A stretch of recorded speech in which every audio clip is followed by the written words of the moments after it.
terbaik, mewujudkan yang terbaik untukmu, Bapa. Terima kasih Tuhan. Berkati jalani ibadah pada sore hari ini. Dalam nama-Mu kami berdoa, mengucap syukur, haleluya. Amin. Shalom. Ada sukacita. Mari kita berikan yang terbaik untuk Tuhan, karena Dia adalah Allah yang luar biasa. Dia Allah yang hebat.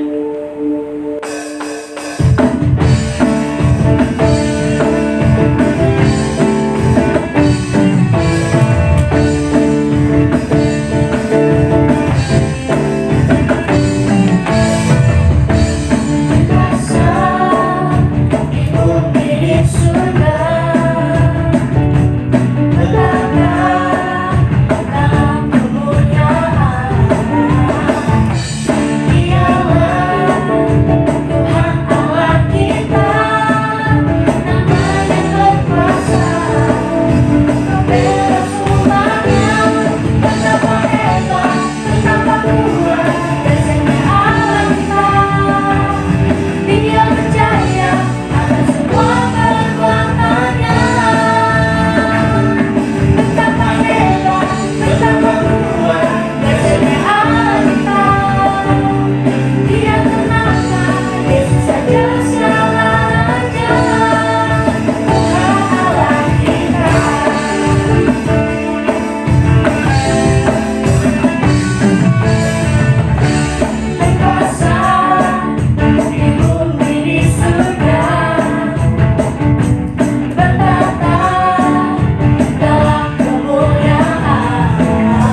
Mari kita siapkan hati untuk terima kebenaran firman Tuhan.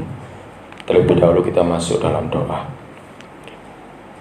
Bapa di dalam surga, Allah yang kami sembah di dalam nama Tuhan Yesus, kami persembahkan segala pujian, hormat, dan syukur kami kepada Tuhan.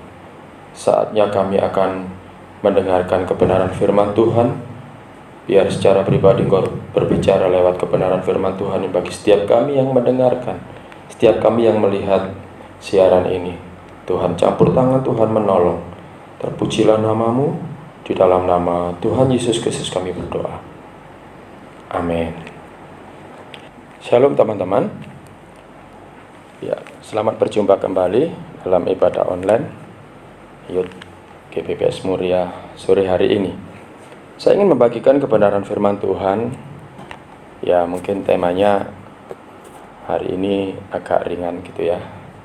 Tentang best friend forever. Ya, best friend forever. Teman baik atau sahabat untuk selamanya. Ya. Saya pikir tema ini penting untuk kita pahami supaya kita mengenal teman-teman kita satu dengan yang lain. Mungkin juga supaya kita jadi teman buat orang lain, menjadi teman yang baik yang bukan hanya berteman karena motivasi tertentu, tapi karena kita mendasarinya dengan kasih Kristus. Ya, terlebih dahulu saya bacakan dari Amsal pasal 17. Amsal pasal 17 ayat yang ke-17. Dikatakan firman Tuhan demikian. Seorang sahabat menaruh kasih setiap waktu dan menjadi seorang saudara dalam kesukaran. BFF atau best friend forever. Ya, merupakan sebuah istilah yang sempat tren ya di kalangan para pemuda dan pemudi. Bahkan ya, saya punya anak yang masih kelas 4 SD, Vincent namanya. Ya. Dia itu punya grup WA, best friend forever, ya. Di grup itu banyak yang mengupload foto dengan sahabat baiknya, bahkan menulis caption BFF, ya, best friend forever. Wah, keren ya. Bahkan tidak sedikit pula yang menulis caption statusnya dengan ayat Alkitab tentang persahabatan.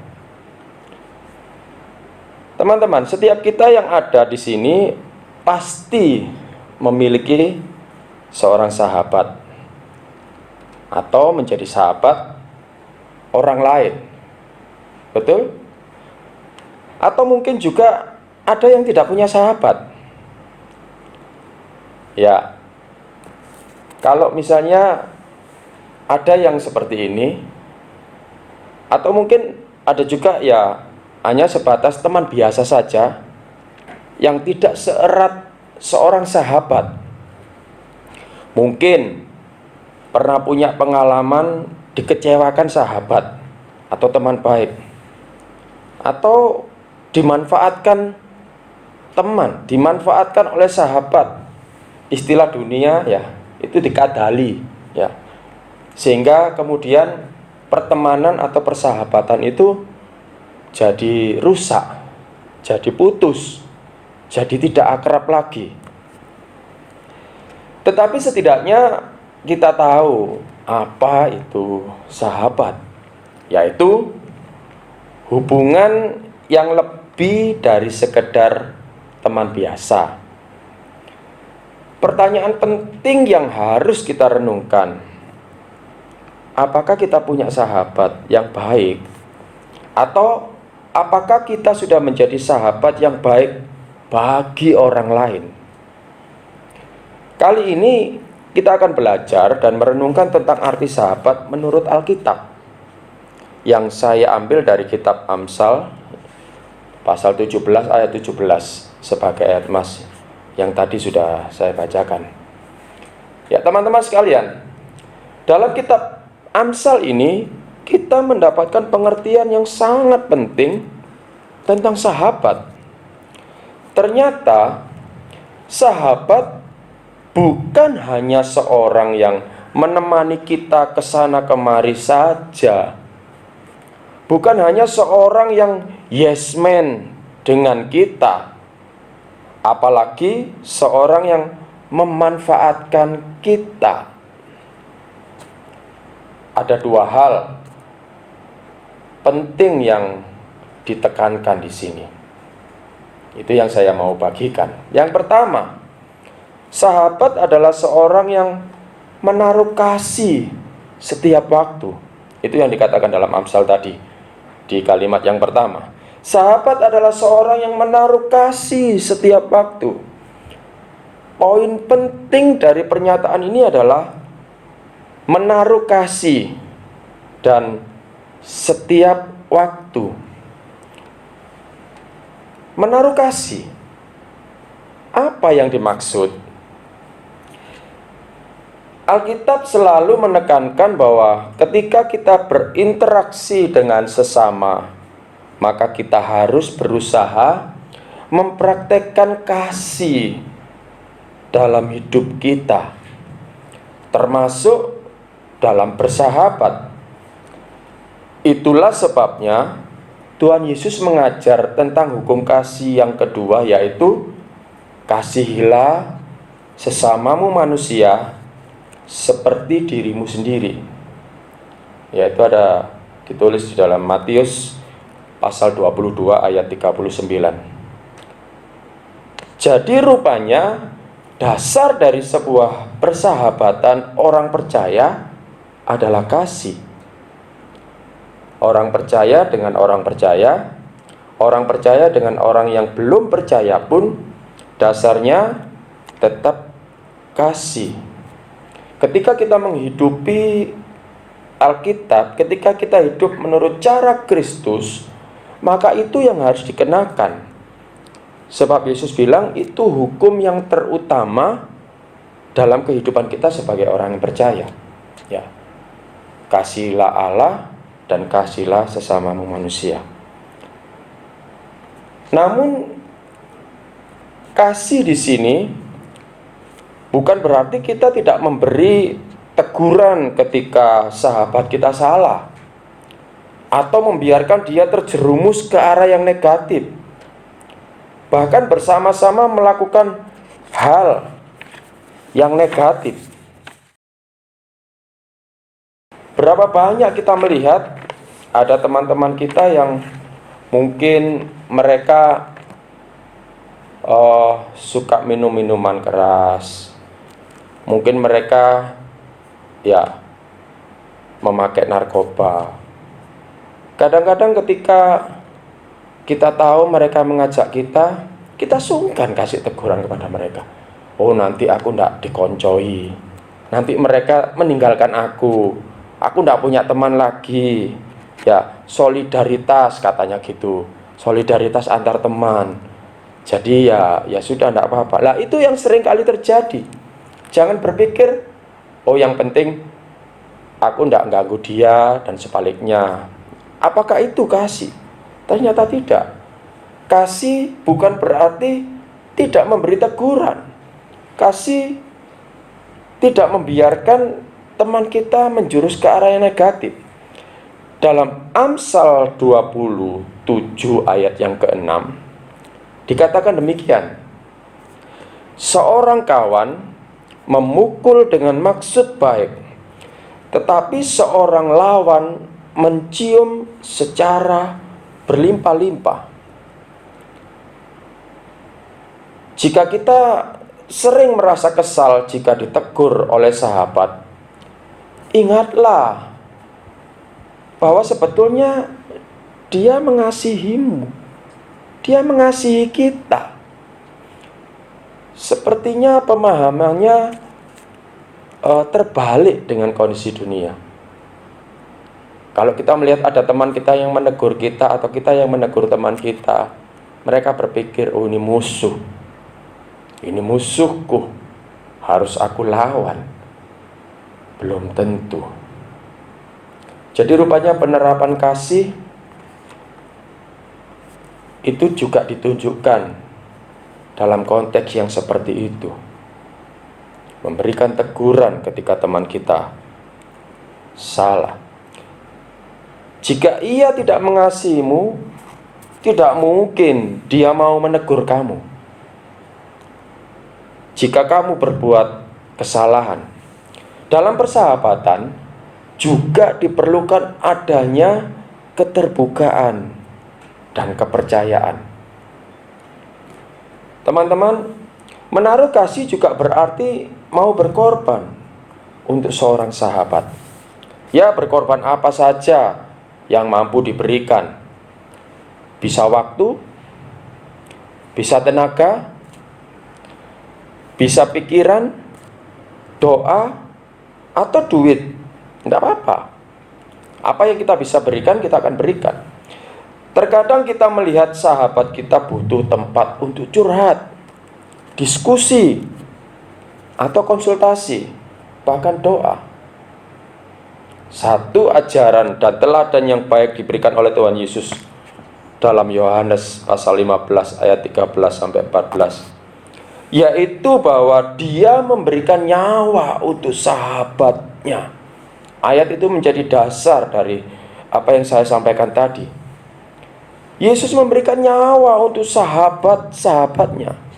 Dan Tuhan Yesus akan menyebut kita sahabat jika kita meneladaninya. Jadi itu yang menjadi dasar persahabatan kita, menaruh kasih seperti yang diajarkan Yesus. Nah, ada kata setiap waktu ya di kalimat pertama dalam Amsal 17 ayat 17 tadi. Ya. Setiap waktu di sini bukan dalam arti letterlek bahwa kita harus 24 jam bersama sahabat.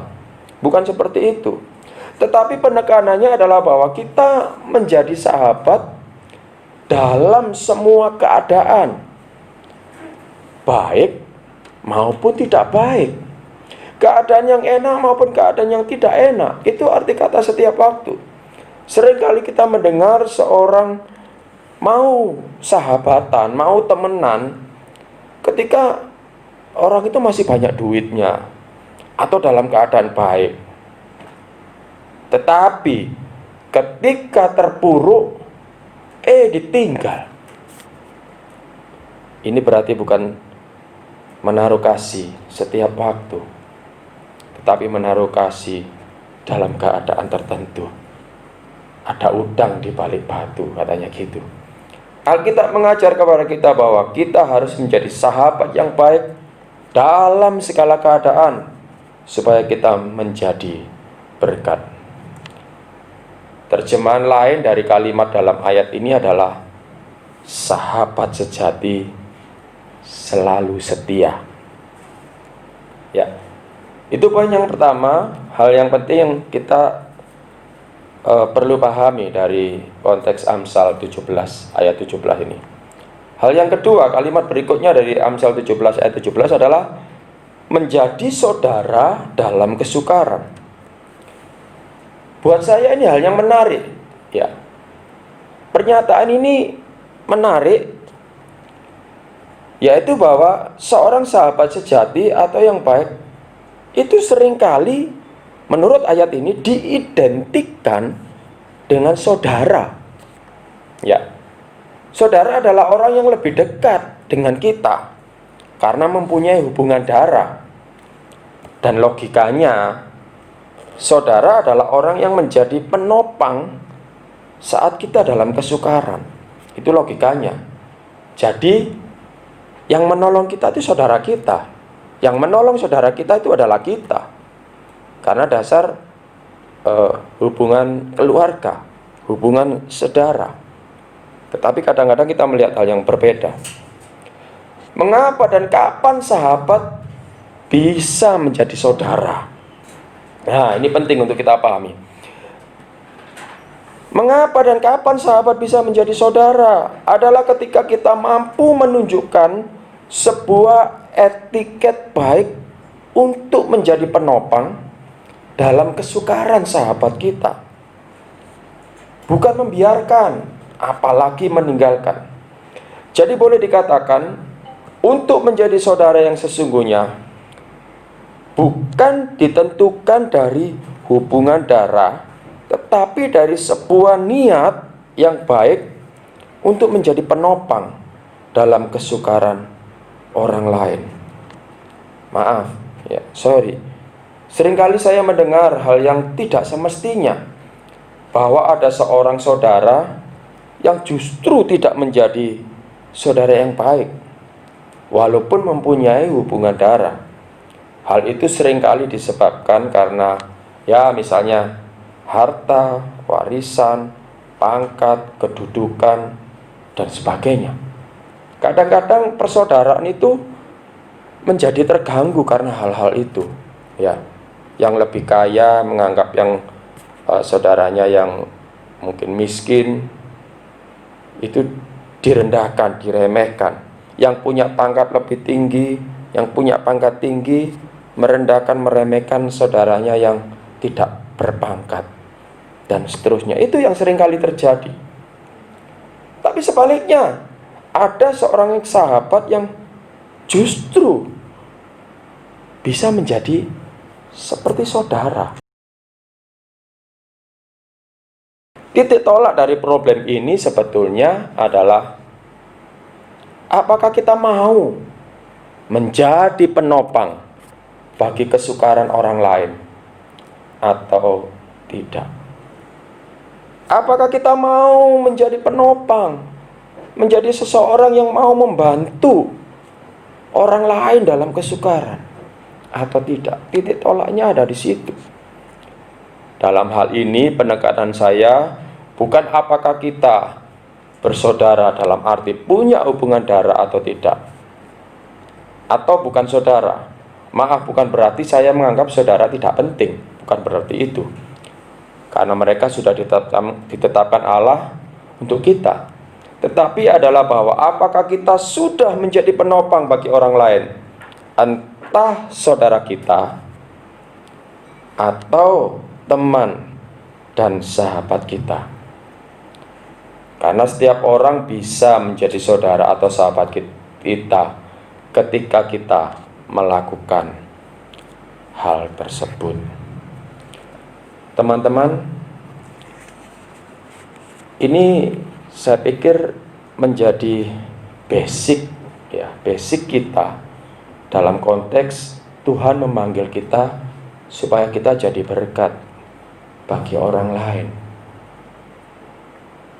Pelajarannya atau basicnya itu dimulai dari ini. Menjadikan orang lain teman baik kita, atau kita menjadi teman baik bagi orang lain. Dalam mempraktekkan kasih, mempraktekkan kepedulian kita kepada orang lain. Ya, saya ingin berikan kesimpulan buat kita dengan merenungkan dan meneladani ajaran Yesus. Mari saya mengajak kita semua menjadi sahabat yang baik bagi orang lain dan bagi saudara kita. Apapun keadaan dan kondisi kita, teman bisa jadi saudara kita. Apalagi saudara kita harus menjadi teman baik kita juga, bukan sebaliknya.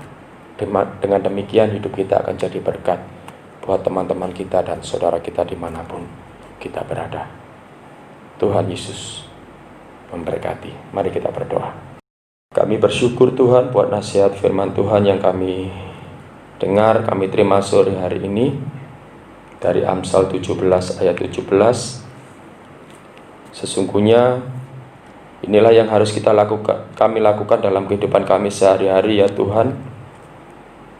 Dalam konteks pergaulan kami, hubungan kami dengan orang lain, entah teman, entah sahabat, entah saudara kami sendiri, supaya kami mampu menunjukkan kasih Kristus, kami mampu menyatakan kasih Kristus di dalam kehidupan kami kepada orang lain, supaya hidup kami jadi berkat, nama Tuhan yang dipermuliakan. Terima kasih Tuhan, kami sadar kami tidak mampu, tapi kiranya Roh Kudus yang menolong kami. Berkati semua teman-teman kami, mungkin yang hari-hari ini sedang mengalami pergumulan, sakit, mungkin pergumulan dalam pekerjaan, keuangan, apapun itu Tuhan. Kami semua berdoa supaya Tuhan menolong mereka. Tuhan terus memberi kekuatan, iman, pengharapan, dan kasih, supaya mereka terus berharap kepada Tuhan sampai mereka mendapat pertolongan yang ajaib. Nama Tuhan dipermuliakan.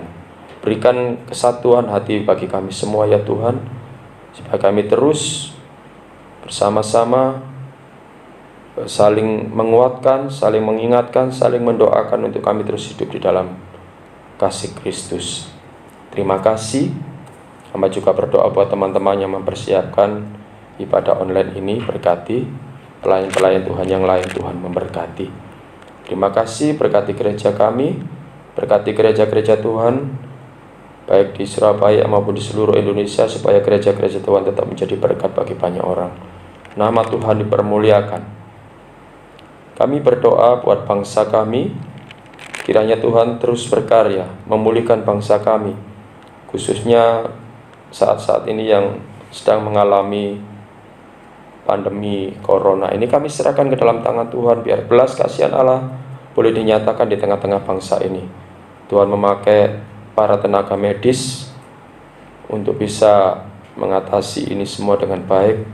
Tuhan memberikan hikmat dan kekuatan bagi mereka. Berdoa buat pemerintah kami dari pusat sampai daerah, presiden, wakil presiden, aparatur negara, aparat keamanan, kami serahkan ke dalam tangan Tuhan. Berikan mereka hikmat, roh takut akan Tuhan, sehingga Tuhan terus berkarya buat bangsa kami diberkati, tetapi berikan keamanan, kesejahteraan. Terima kasih, kami mengucap syukur, kami kembalikan pujian, hormat kami hanya kepadamu ya Tuhan. Sebentar kami berpisah, kami buka hati, dengan iman kami akan terima berkat Tuhan. Sekarang biar turun dan tinggal atas hidup kita berkat, anugerah, damai sejahtera dari Allah Bapa, kasih dari Tuhan Yesus Kristus, di dalam persekutuan Allah Roh Kudus terus menyertai kita, dari satu kemenangan kepada kemenangan lain, dari satu keberhasilan kepada keberhasilan yang lain, sekarang sampai selama-lamanya. Di dalam nama Tuhan Yesus kami sudah berdoa dan mengucap syukur, diberkati, sama-sama katakan amin. Puji Tuhan, Tuhan Yesus memberkati. Sampai berjumpa pada ibadah online berikutnya. Shalom teman-teman, terima kasih atas kehadirannya dalam ibadah online hari ini. Semoga ibadah hari ini dapat menjadi berkat. Dan jangan lupa untuk selalu tergabung di dalam ibadah online Youth GPPS Anugerah Muria Surabaya setiap hari Sabtu pukul 18:15. Jika teman-teman membutuhkan bantuan doa, kalian bisa mengirimkan pokok-pokok doa melalui email di bawah ini. Kami akan dengan setia membantu teman-teman dalam doa. Sampai jumpa Sabtu depan. God bless you.